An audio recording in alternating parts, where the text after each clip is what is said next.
Well, this is gonna look a little different to you guys because we're in the boat. It is springtime, it's March, our ice is gone, so we got the boat out. I wanted to go through my 3 favorite lures for fishing river systems. The fish are starting to move, and pretty soon everybody's gonna be on a river and you might be looking for something to use. I'm gonna show you my go-to baits. So my first bait out here on the Mississippi River is, of course, a hair jig.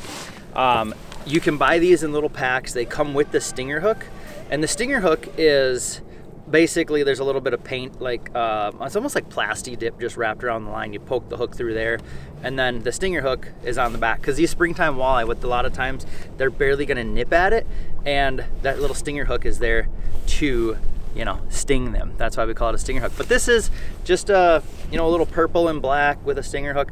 What you can do is you can put a minnow on here just to give it some flavor, just hook like a fathead through the mouth or whatnot. But what you can do with these, cast them up current, kind of pop them back, jig them back, let it hit bottom, pop, let it hit the bottom, pop, bottom, and just kind of do that. Otherwise, you can even just drift along and just lift it up, set it down. Just like a normal jig and minnow, just lift up, set down. That good old hair jig. So that's my probably number 1 go-to. There's one down there.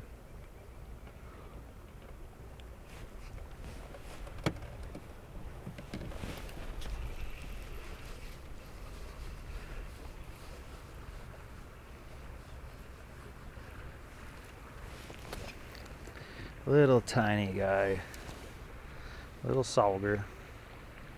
That's cool. On the hair jig.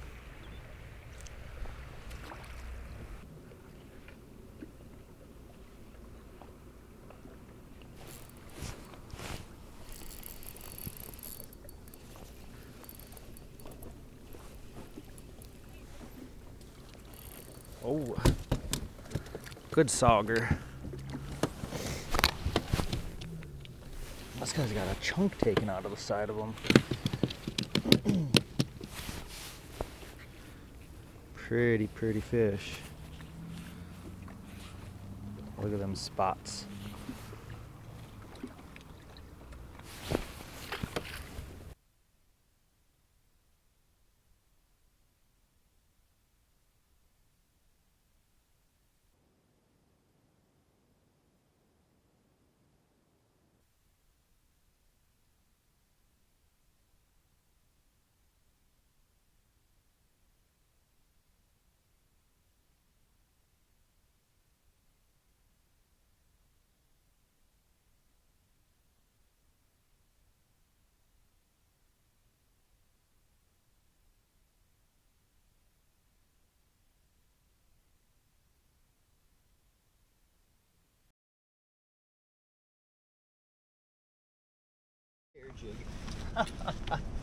How funny is that?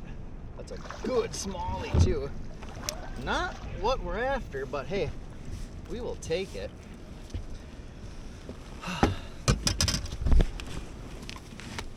Right in the top of the lip, this guy had it. This is my first Mississippi River smallmouth on the hair jig we were just talking about, but look at that. Nice solid fish, probably a 17-inch or so.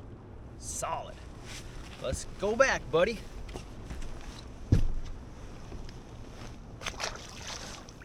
Cool. My number 2, when the fish get really fired up, my number 2 is going to be a blade bait. This is an Acme. This is a V-rod, and I think this is even like a 3/4 ounce. It's a pretty big one, but you want it to get down to that bottom. These here, you're going to rip it up about a foot, let it sit back down, rip and let it go. Otherwise, if it's a really finicky bite and you're on some like sand, a little bit of a flat, what you can do is just kind of slowly pop this along the bottom, just slow reel it in. But that's my number 2, little V-rod. And of course, colors matter a little bit, but on a bright sunny day like this, I like to put gold. It's got that really good flash down there. Gold in general is just a really good color to use.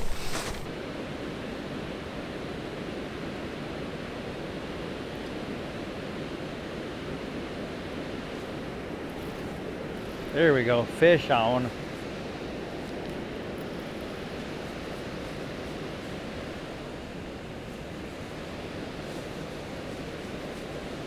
Please be hooked in the mouth.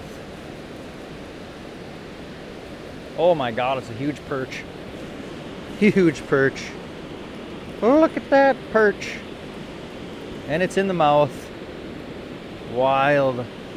That is an absolute monster of a perch. See you later, buddy. On the V-Rod blade, guys. Holy cow. Nice. And last but not least, we can't forget about the good old Jig and Plastic. So this here is just a 1/4 ounce jig with a little grub tickle tail on here. And you can't go wrong with Jig and Plastic. But if you're gonna tie on a Jig and Plastic, tie on a 3-way swivel up top, tie yourself a heavier jig, and what's gonna happen is you can run 2 jigs. This is called a Dubuque rig. You can run 2 jigs off of 1 line, but it counts as 2 lures or 2 rods basically. So if you're on the Minnesota side, this is all you can use. You can't use a 3rd line or whatnot. So heavier, this is a 1/2 ounce on the bottom. Like I said, 1/4 ounce off to the side. This is gonna be down low. You got your little bit lighter jig. You can even go way, way lighter than a 1/4. So it's kind of up there and suspended. You see the guys running like fly rigs and things like that. We don't do a lot of fly stuff up here on the Mississippi, but yeah, this is called a Dubuque rig. So 3-way swivel up top. That's gonna drop that down here. And line, you're talking probably 1.5 foot down to your big one, and then your side one that's coming off the side, you want probably, I don't know, a couple feet or so. You think, yeah, these get tangled up and whatnot, but there's actually swivels in the 3-way swivel, which helps you not get tangled up. Well, folks, I am wrapping it up for today. We caught a few fish. It was pretty slow, but it is really early in the river season yet. These fish are still working their ways up. Hopefully you guys can rig up some baits like the way I showed you. And then when they work their way up within the next couple weeks, hopefully you guys can get out and catch some fish. So thanks for watching. Hope you learned something. And like always, I'll see you next time.